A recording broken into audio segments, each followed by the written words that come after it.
আসসালামু আলাইকুম। চলে আসলাম নতুন একটা ভিডিও নিয়ে। তো আজকে কিছু কথা বলতে চাচ্ছিলাম। আমাদের চারপাশে কিছু মানুষের কিছু অ্যালার্জি আছে। অন্যকে নিয়ে গসিপিং করাই হচ্ছে তাদের কাজ। তাদের আসলে কোনো কাজ নেই। কে কী করলো, কে কী খাইলো, কে কী পড়লো, এগুলোই তাদের সবসময় চিন্তাভাবনা। আমাদের আশেপাশে এরকম লোকজন আছে যে বাচ্চা খাইলো না মায়ের দোষ, বাচ্চা চিল্লাচিল্লি করলো মায়ের দোষ, মানে সব কিছুতেই মায়ের দোষ। আচ্ছা, একটা বাচ্চা যদি জেদ হয় সেটাও কি মায়ের দোষ? আসলে এরা কি বলতে চায়? আসলে এদের মানে কেন এরা এরকম করে আমি বুঝি না। এদের আসলে কোনো মেন্টালি কোনো প্রবলেম আছে, এজন্য এরা মানুষের পিছনে সবসময় লেগে থাকে।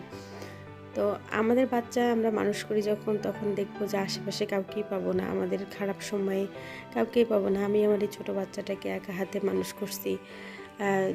যখন আরও ছোট ছিল তখন ওয়াশরুমে গেলেও দেখা যেত যে ওকে সাথে নিয়ে যাওয়া লাগতো। তো কত যে কষ্টের দিন পার করছে এগুলো তো তারা দেখতে আসে না।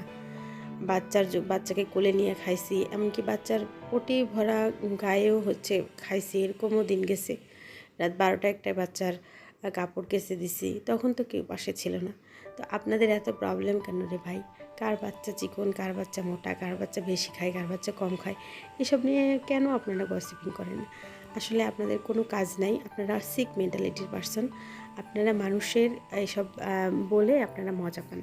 আসলে আপনাদের গসিপিং করার মতো কোনো টপিক নাই, তো এই জন্যে ভালো কাজে লাগান মেধাটাকে। মাথায় যেটুকু বুদ্ধি আছে না, ওইটুকু ভালো কাজে লাগান, দেখবেন যে অনেক ভালো কিছু করতে পারবেন।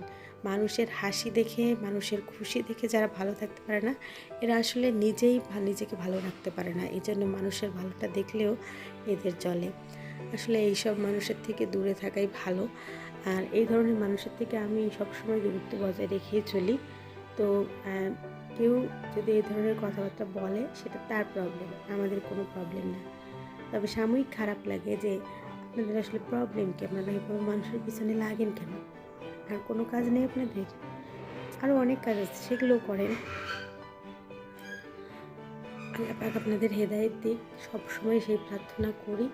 আর প্লিজ মানুষের পিছনে লাগা বন্ধ করুন।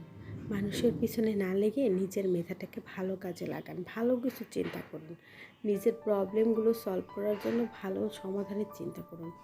অন্যের পিছনে লেগে অন্যের নামে সমালোচনা করে কোনো দিন কোনো লাভ হয়নি, আর হবে না। এইসব বাদ দেন, বাদ দিয়ে এখনও সময় আছে, ভালো হয়ে যান। আর মানুষের পিছনে লাগবেন না। কে কী খাইলো, কে কী পড়লো, এসব না চিন্তা করে নিজেরটা চিন্তা করেন যে আপনি নিজে কী পড়বেন, নিজে কী খাবেন। তো অনেক কথা বলে ফেললাম। যারা আসলে এই ধরনের মেন্টালিটির, আমাদের আশেপাশে অনেক লোকজন আছে, এদেরকে উদ্দেশ্য করে কথাগুলো বলা। কেউ আবার এটা গায়ে মাখাবেন না। যার যে যেরকম সে সেরকমই ভাবে মানুষকে। ভালো থাকবে সবাই। আসসালামু আলাইকুম।